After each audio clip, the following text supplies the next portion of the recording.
সূরা জুমারের 18 নম্বর আয়াতে আল্লাহ জানিয়েছেন, হে লালমনিরহাটবাসী যারা কোরআন শুনতে এসেছো, এর ভেতরে উত্তম যে কথাগুলো এগুলো তোমরা মেনে নিবা, অনুসরণ করবা, তাহলে আল্লাহ নিজে দায়িত্ব নিয়ে তোমাদেরকে হেদায়েতের উপরে পরিচালিত করবেন।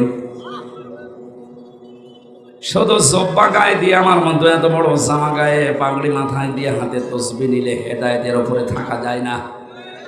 হেদায়েতের উপরে থাকতে হলে আমার আল্লাহর দয়া লাগে। নবীজি জানিয়েছেন, ওমান দাআ ইলাইহি হাদা। দুনিয়াতে যে ব্যক্তি কোরআন দিয়ে মানুষকে ডাক দিবে, আল্লাহ নিজে তাকে হেদায়েতের উপরে রাখবে।